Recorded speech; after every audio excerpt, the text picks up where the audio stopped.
a nossa jornada nos salmos de romagem, nos salmos e cânticos, ou cânticos de peregrinação, quero convidar você que abra a sua Bíblia no salmo de número 124. É a leitura que faremos nesta noite. Deus tem nos dado conhecer dele, da sua palavra. Deus tem nos alimentado de forma muito graciosa ao longo deste período que temos nas últimas semanas estudado estes salmos. Veja que é bem interessante porque esse texto inspirado era também a forma em que os peregrinos se fortaleciam. São cânticos ao coração, mas é a palavra de Deus cantada, proferida, que exalava no meio do grupo que peregrinava até Jerusalém para adorar. E através destas palavras de Deus, então aquele povo era fortalecido. E assim tem feito o Senhor para conosco. Mantenha sua Bíblia aberta, se você puder. Nós vamos ler este texto e em seguida oraremos. Não fosse o Senhor que esteve ao nosso lado, Israel que o diga.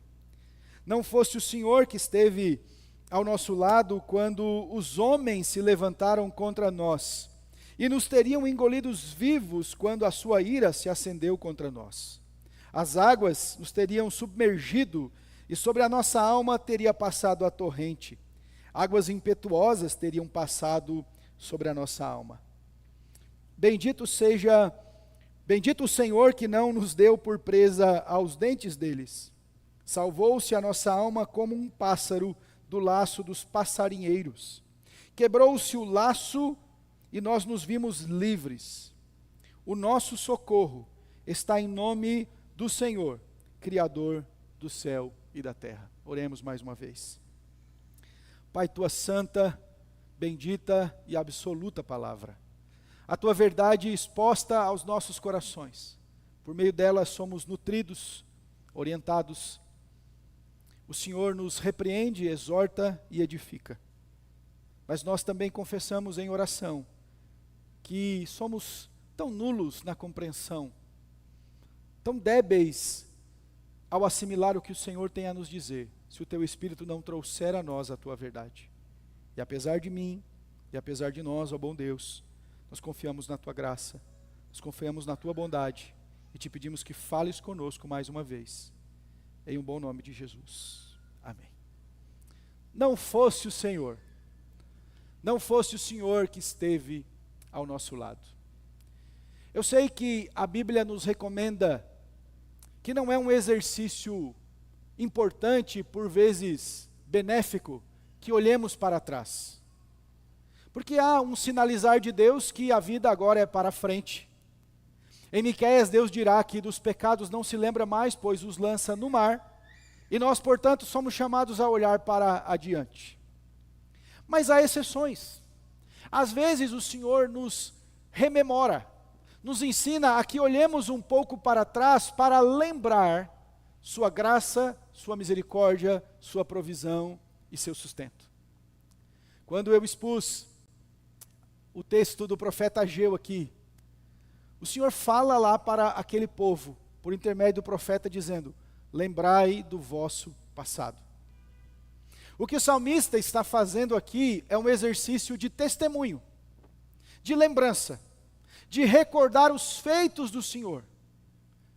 Então, diante das dificuldades que poderiam sobrevir a eles nesta peregrinação, eles estavam lembrando: se não fosse o Senhor. Se não fosse o Senhor, nós teríamos sucumbido. Se não fosse o Senhor, os perigos que estavam à espreita teriam acabado com a nossa vida. Se não fosse o Senhor, eu e você não estaríamos aqui para contar história. Se não fosse o Senhor, nós não estaríamos de pé. Se não fosse o Senhor, nós não teríamos vida, fôlego. Se não fosse o Senhor, não haveria igreja, não haveria culto, não haveria fé. Cada um de nós é também convidado por este texto. Aqui olhemos um pouquinho para a nossa trajetória. Olhe para trás. Quantas vezes Deus sustentou você? Em quantos momentos Deus se apresentou como o Deus que provê, como o Deus que guarda, como o Deus que cuida? Quando a arrogância bater a porta, quando o orgulho tentar se apresentar para você, construindo uma ideia equivocada, de que você está pelo seu mérito, pela sua condição, pela sua capacidade. Lembre-se, se não fosse o Senhor, onde nós estaríamos? Eu me recordo de uma história, de um homem, que fora pedinte, mendigo, viver à margem da sociedade. E um dia alguém pregou o Evangelho a ele.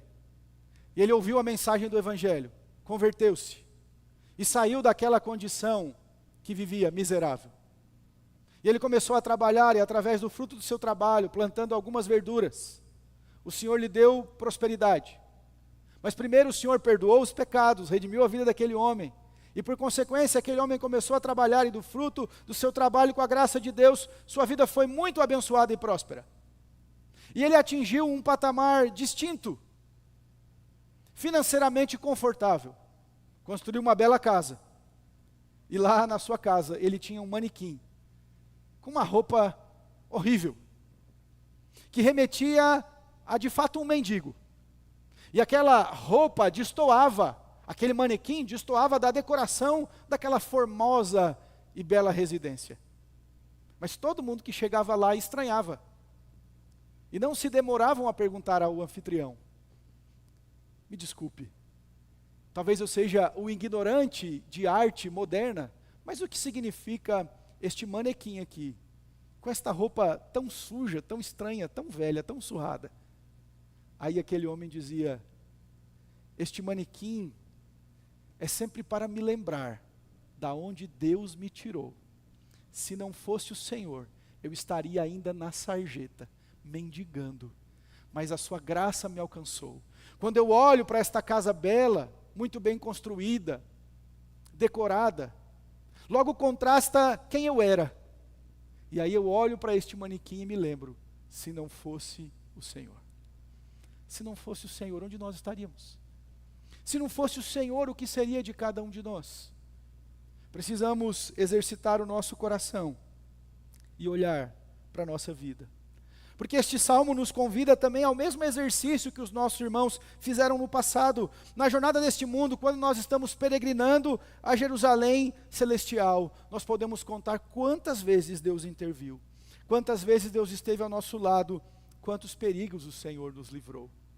Quantas vezes o inimigo esteve tão voraz à nossa espreita, mas Deus nos livrou de sermos tragados pelo nosso inimigo.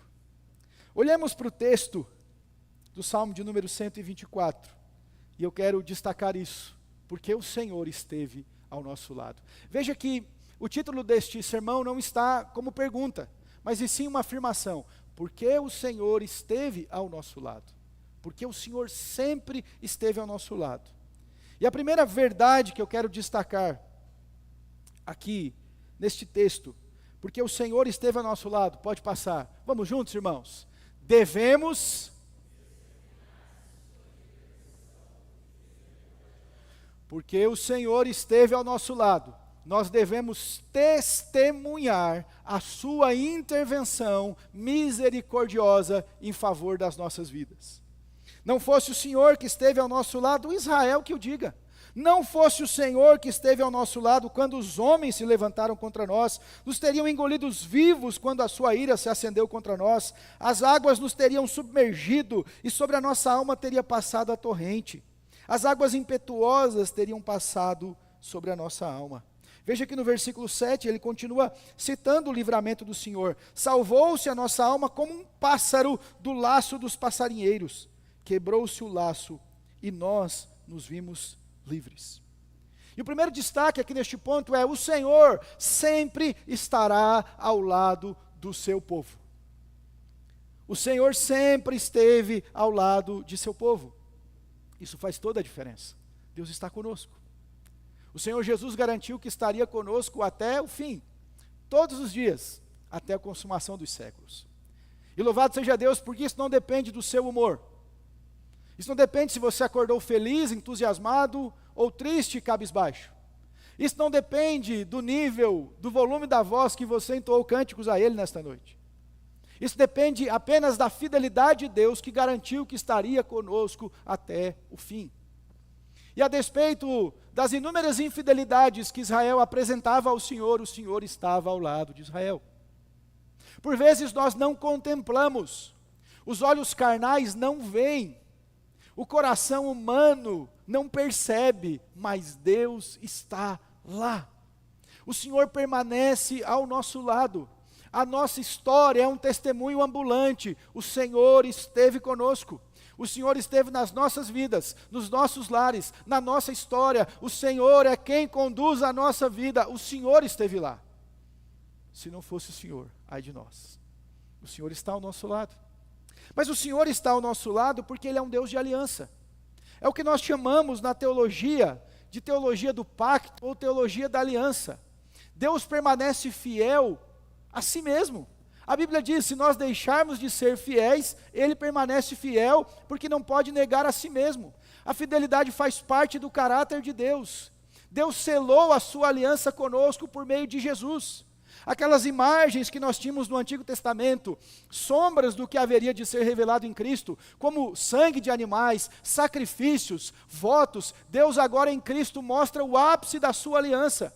O Senhor prova em Cristo Jesus, como já foi orado neste culto. Por que nós temos perdão de pecado? Porque Deus em Cristo nos perdoa. Por que nós podemos ser ouvidos por Deus? Os irmãos imaginam que o Senhor esteja querendo um coral uníssono, ou com vozes bem divididas? Não, por causa de Cristo. Então o Senhor está ao nosso lado por causa de Jesus. Me lembro de um professor que os meninos conhecem, reverendo Heber Campos. Ele dizia que quando Deus nos olha, Ele usa um óculos e na sua lente está Jesus Cristo. Era uma ilustração didática para dizer, Deus nos vê em Cristo. Se você estiver em Jesus, Deus está ao seu lado.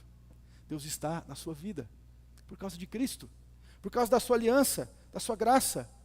Lembra o sangue do Cordeiro que era posto sobre o umbral da porta, na instituição da Páscoa? Então a morte não chegaria ao lar que tivesse a marca. Hoje você está marcado com o sangue do Cordeiro, por isso você já não está mais debaixo da sentença da morte, mas já passou da morte para a vida.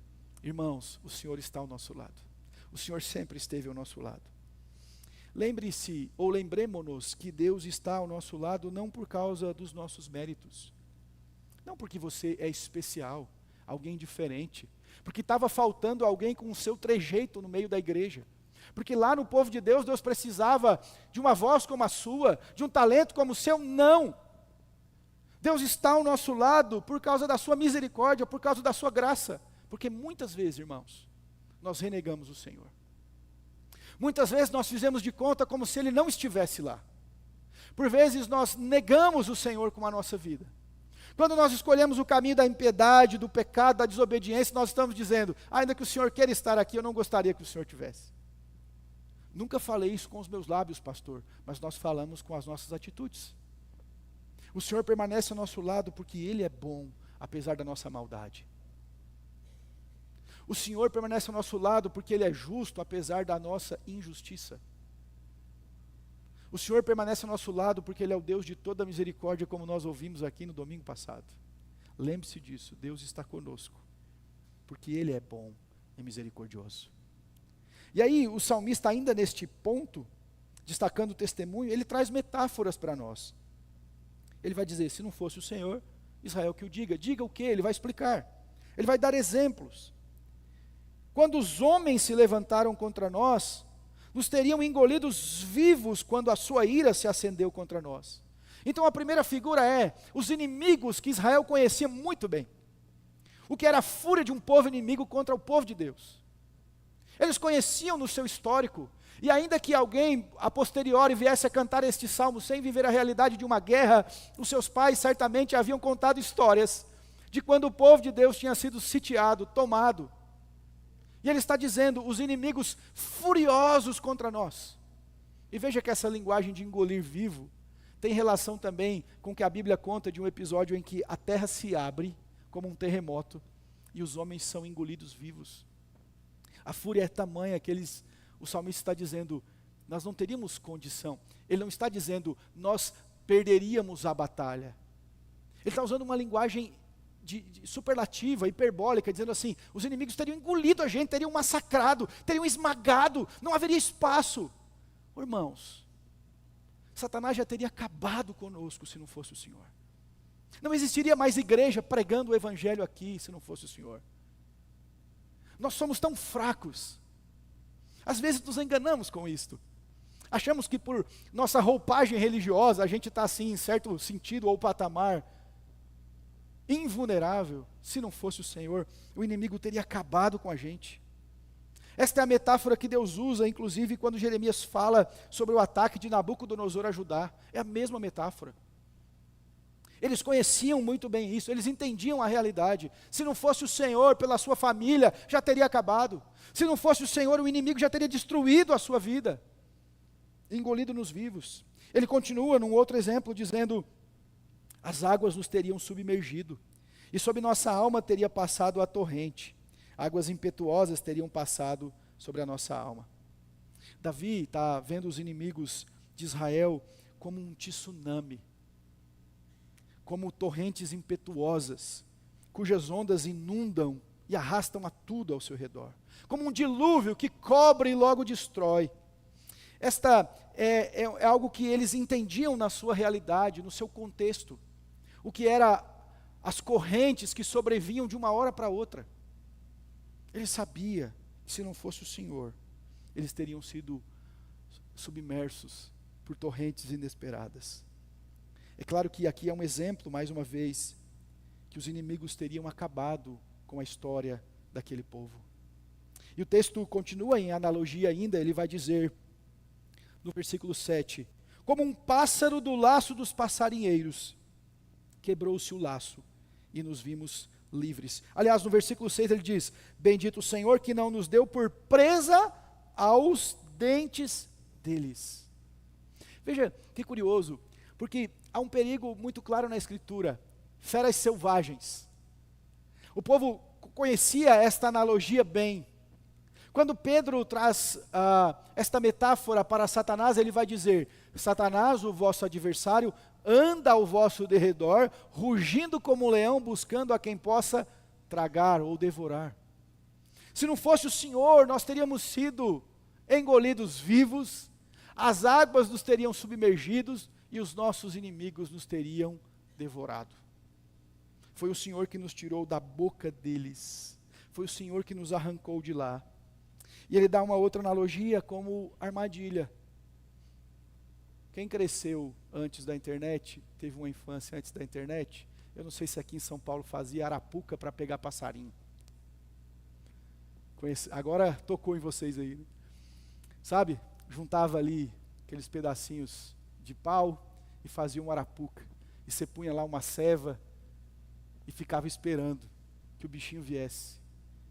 Aquilo é uma armadilha. Um pássaro é um animal vulnerável.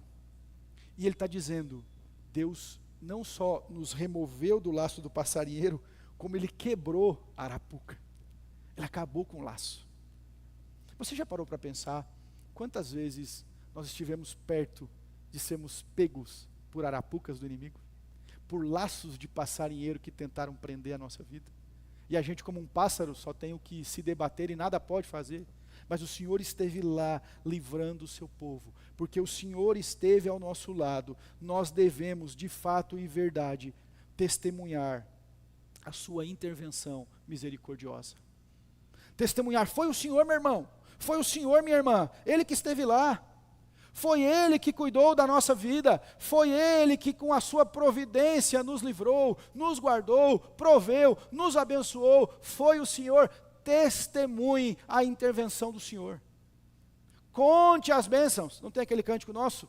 Conte as bênçãos e dize-as quantas são. E a conclusão é, você vai se ver surpreso quanto Deus já fez. Esse é um exercício que nós temos que contar para os nossos filhos. Nossos filhos, via de regra, eu acho que a esmagadora maioria tem uma vida muito mais fácil e confortável do que nós tivemos. E não é aquele saudosismo para dizer assim, o papai ia para a escola com um caderno no saco de arroz. Não é isso aí, eles já ouviram essa história. Mas é para você apontar para o que o Senhor fez pela família de vocês. Que o Senhor fez pela casa de vocês. que a fidelidade a Deus nós colhemos bênçãos. Conte aos seus filhos o valor e o testemunho da graça de Deus, e ainda que nas agruras da vida, e ainda que nos problemas e dificuldades, conte a eles, nós passamos, filho, por dificuldades, e o Senhor esteve lá, e o Senhor nos guardou, e o Senhor nos abençoou. Conte, testemunhe a misericórdia de Deus, porque o Senhor esteve ao nosso lado, ou está ao nosso lado. Versículos 6 e 7, pode passar para o segundo ponto, filho, por favor. Nós devemos, então, bendizê-lo em louvor, ali mesmo, em louvor e gratidão. Vamos ler juntos? Devemos, no versículo 6 diz, bendito o Senhor, que não nos deu por presa aos dentes deles. Bendito o Senhor. Depois de escrever o testemunho, depois de dizer, foi o Senhor que esteve lá, o Senhor que permaneceu na nossa vida. Há um convite aqui, louvemos ao Senhor, o bendigamos por aquilo que Ele tem feito, louvemos ao Senhor pelos livramentos recebidos. Quantas bênçãos você poderia contar, os livramentos que Deus já te deu, e aqueles que nós nem sequer percebemos. Nós temos muitos livramentos para contar, né? Eu lembro de uma ilustração de um puritano que dizia o seguinte, o filho dele aprendendo, crescendo no Evangelho, e vendo com entusiasmo o que a Bíblia nos ensina sobre Deus. Um dia ele contou para o seu pai, papai, eu estava cavalgando com o meu cavalo no campo, e nós cavalgávamos, eu e meu cavalo, e de repente meu cavalo tropeçou, e nós caímos. E papai, nem eu, e nem o meu cavalo nos machucamos, louvado seja Deus. O pai disse, filho, que bênção, mas eu vou contar para você uma outra coisa. Estávamos um dia cavalgando também, eu e agora com o meu cavalo, e cavalgamos, e cavalgamos, e cavalgamos. E cavalgamos um pouco mais. Deixa eu te dizer, nem eu e nem o meu cavalo caímos. Às vezes nós olhamos para aqueles livramentos que você diz, uau, percebi, por um pouquinho o carro teria derrapado, por um pouquinho mais adiante o móvel teria caído, por um pouco mais eu tinha me perdido, mas quantas vezes existem livramentos invisíveis que nós não percebemos?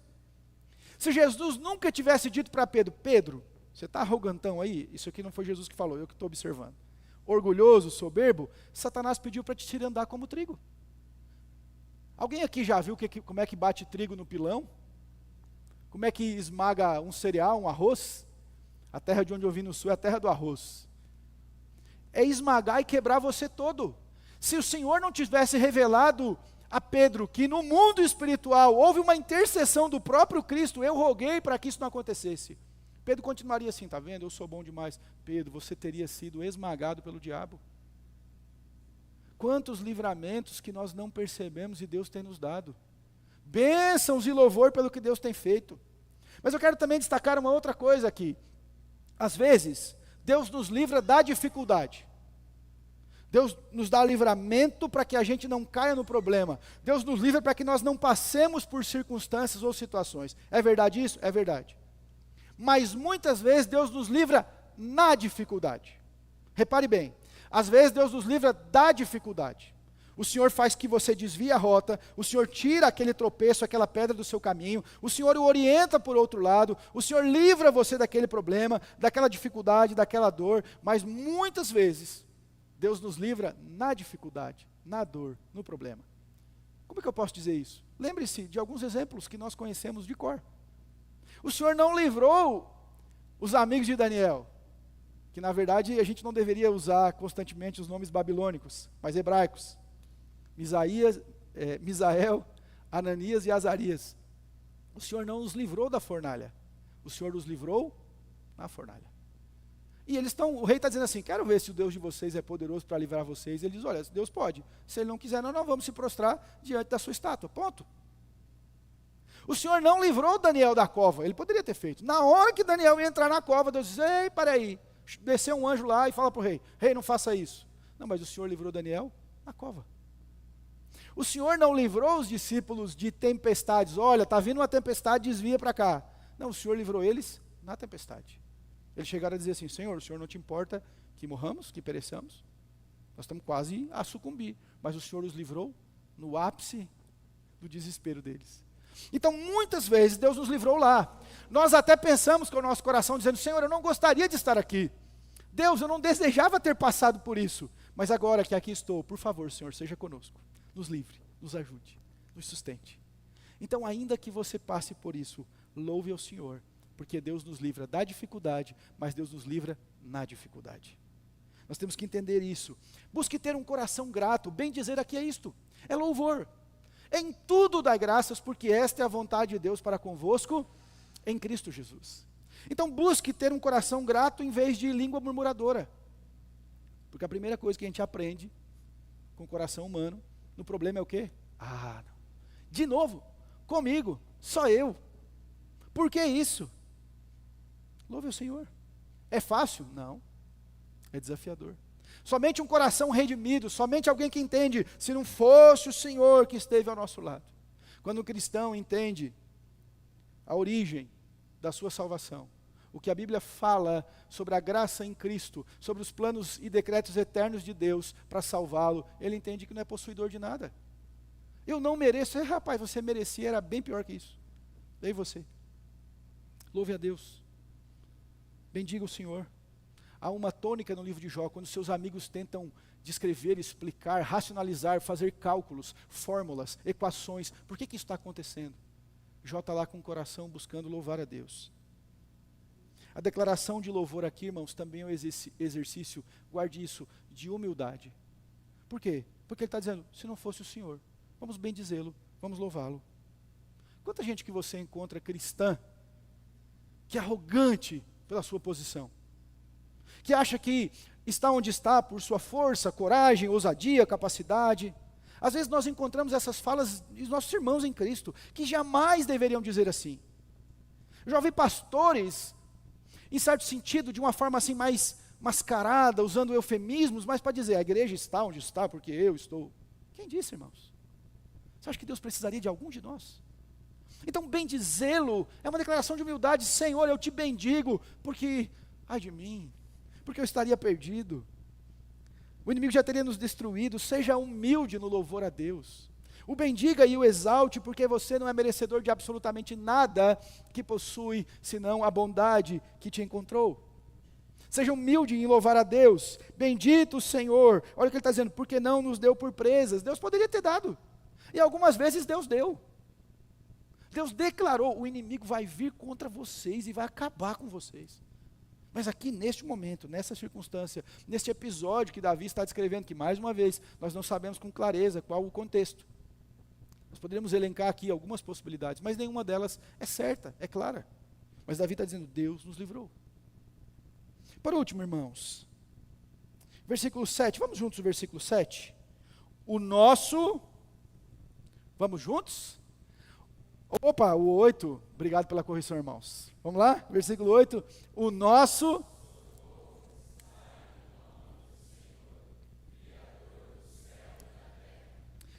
terceiro ponto aqui, porque o Senhor está conosco, nós devemos professar, reafirmar a nossa fonte de confiança. Faltou o R ali, devemos professar nossa fonte de confiança.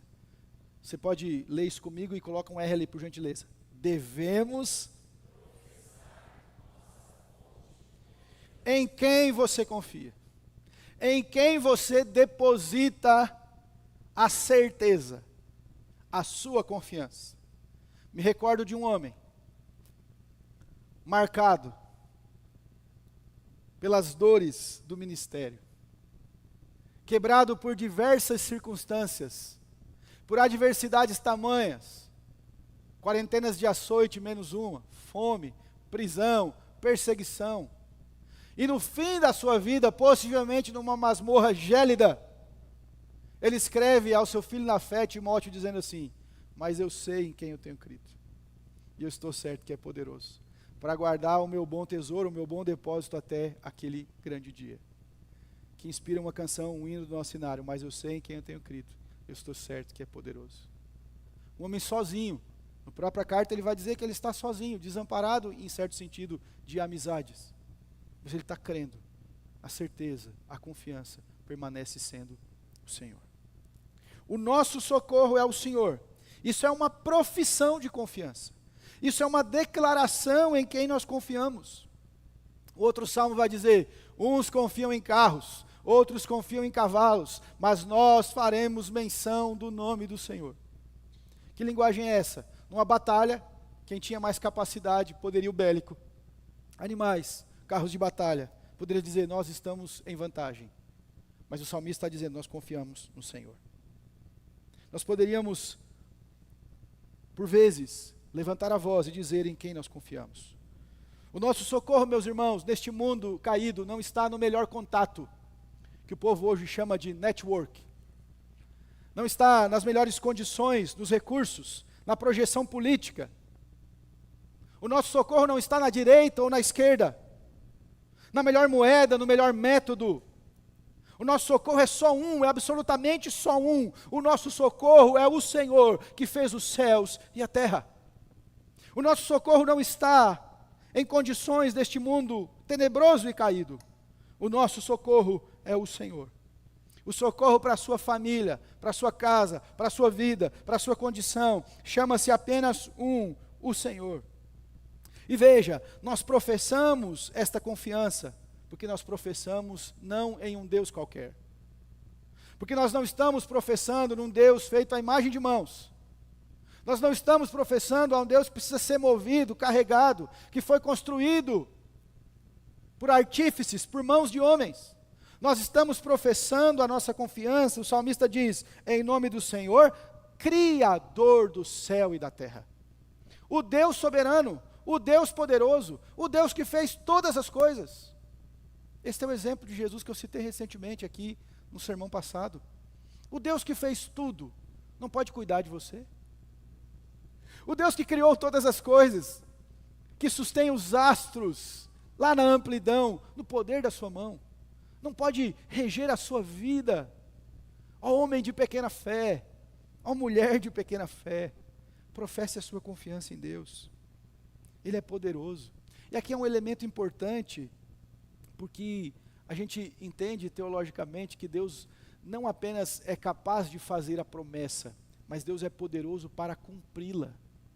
Isso é um aspecto do caráter de Deus. Deus, o que Ele promete, Ele é poderoso para cumprir, e ninguém, simplesmente e absolutamente ninguém pode impedir o que Deus quer fazer. Então, quando Deus se põe ao lado do povo, o povo está dizendo: Deus é o nosso socorro, Ele é o Criador dos céus e da terra, porque tudo Ele pode fazer, e ninguém pode frustrar os seus planos. Essa é a conclusão de Jó no final do capítulo, do último capítulo, no final do livro. Eu sei que bem tudo podes, e nenhum dos teus planos pode ser frustrado. O nosso socorro é o Senhor. O socorro da igreja presbiteriana de Mairim, que é o Senhor. O socorro para as angústias da nossa alma é o Senhor. O socorro para as situações que nós estamos diante da tentação, do pecado, é o Senhor. O socorro para o desânimo é o Senhor. O socorro para o medo, para a angústia, para a tribulação. Como o nosso irmão hoje orou, para a ansiedade que nos consome, é o Senhor. Ainda que sejamos fracos, simples, pequenos, nosso Deus é forte, poderoso, Ele é o nosso socorro. O nosso socorro está no Senhor. Nós devemos professar, porque o Senhor está conosco, Ele é e sempre será o nosso socorro. Eu quero concluir destacando algumas coisas com os irmãos. Olhando para esse salmo, ele nos ensina que nós podemos clamar a Deus diante dos perigos da vida. Deus nunca disse que essa vida seria fácil. Deus nunca disse que nós não estaríamos sujeitos às dificuldades da vida, aos problemas. As mesmas coisas que acometem qualquer ser humano pode nos acometer, no sentido físico, natural deste mundo.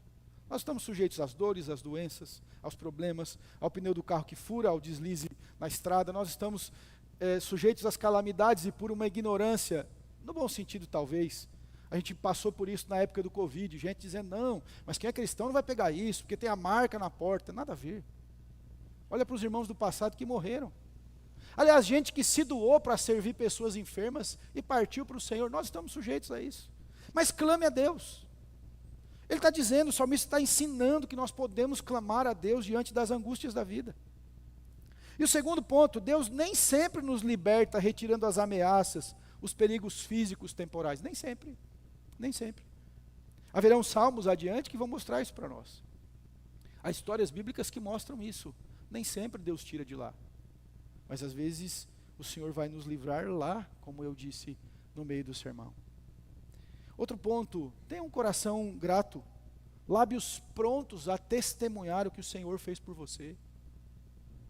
Irmão, de vez em quando Deus tem que fazer a gente perceber o quão abençoado nós somos. Você já ouviu essa metáfora, né? Que alguém saiu a caminhar e reclamou que o sapato dele estava furado até que ele encontrou alguém que não tinha pés. Isso vale para a gente olhar o que Deus tem feito por nós. Você tem muita coisa hoje pelas quais você orou e infelizmente você já não se lembra mais de orações que você fez. Você orou para ter uma família e às vezes você fala assim, que perturbação essa casa. Você orou por isso, ter uma família. Você orou para estar onde está. Você orou para ter o alimento na mesa e reclama pelas coisas. Você orou para ter um trabalho, você orou por uma igreja, você orou por coisas. Você orou por um sentido em Cristo, você orou. Então agradeça, louve, bendito seja o Senhor. Por quê? Porque nós estivemos lá quase para ser mastigado. O Senhor nos tirou de lá. A gente esteve lá para ser tragado por Ele. A gente esteve bem pertinho de ser destruído. Mas louvado seja o Senhor, bendiga a Deus. Exercite o seu louvor diário, exercite a sua adoração, exercite um coração grato.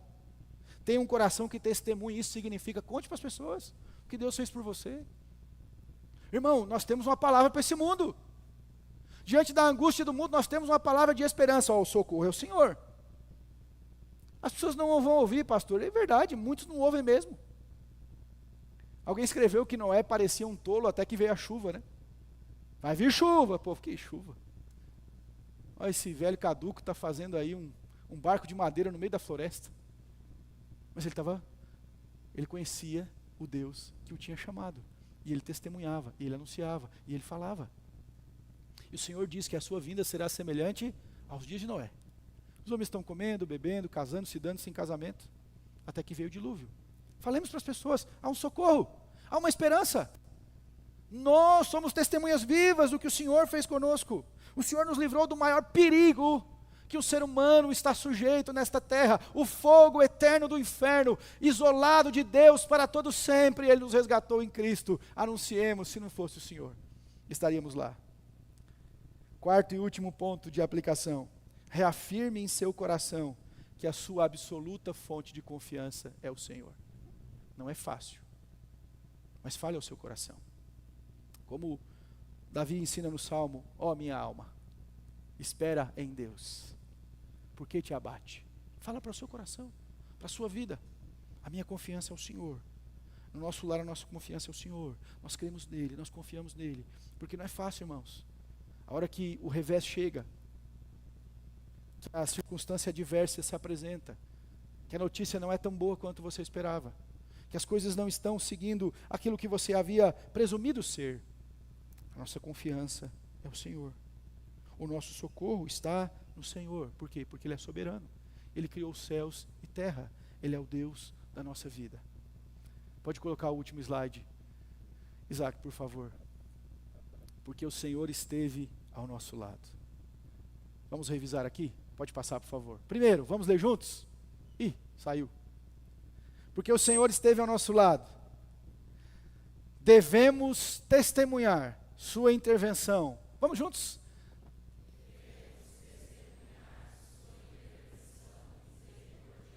Segundo, devemos.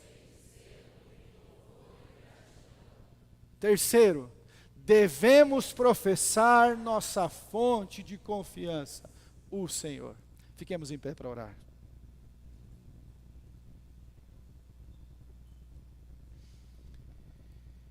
Irmão, olhe para trás. Veja o quanto Deus te guardou. Irmã, olhe para a sua história, veja a mão de Deus. Veja quando Deus foi bondoso, misericordioso, Pai providente, presente na sua história. Senhor, nós oramos com a Tua palavra, Se não fosse o Senhor que esteve ao nosso lado, a igreja que o diga. Se não fosse o Senhor que esteve ao nosso lado, nós já teríamos sucumbido. Nós já teríamos dividido, nós já teríamos caído, nós já teríamos entrado pelo curso do nosso próprio coração pecaminoso. Se não fosse o Senhor, não haveria famílias unidas, não haveria história de obediência ao teu nome. Se não fosse o Senhor, se não fosse o Senhor, Israel que o diga. Senhor, nos ensina que o Senhor está ao nosso lado e que nós podemos confiar em Ti. Que o Senhor está ao nosso lado por causa da Tua aliança, por causa da aliança bendita que o Senhor a faz em Cristo conosco, nós podemos confiar. E obrigado porque esta aliança não se firma meramente no nosso mérito, nossa capacidade. As garantias não são nossas, mas do Senhor em nós. Pelo sangue do Cordeiro. Nos ensina a louvá-lo, Deus. A bendizê-lo, contando os testemunhos da Tua mão. A levantarmos a nossa voz para contar o que o Senhor tem feito nas nossas vidas. Lembra o nosso coração, onde está a nossa confiança. Nós já pecamos muitas vezes, Pai. Nós pecamos porque nos frustramos quando em nossa fonte de confiança falhou, ruiu, caiu. Quando nós confiamos no dinheiro e ele não esteve mais lá, quando nós confiamos em pessoas e nos abandonaram, quando nós confiamos em circunstâncias e simplesmente mudaram. Nos ensina a confiar em Ti, somente no Senhor. A nossa confiança, a nossa certeza, a nossa esperança repousa em Ti. Porque quando tudo ruir, tudo acabar, tudo se esvair, o Senhor permanecerá lá. A nossa confiança é o Senhor. Nisso nós cremos, Pai. Em nome de Cristo. Amém. Recebam a bênção, irmãos. Que a graça excelsa e maravilhosa de nosso Senhor e Salvador Jesus o Cristo, e que o amor de Deus, o nosso Pai, que a santa comunhão do Santo Espírito de Deus, seja com todo o povo do Senhor, agora e para todos sempre. Amém.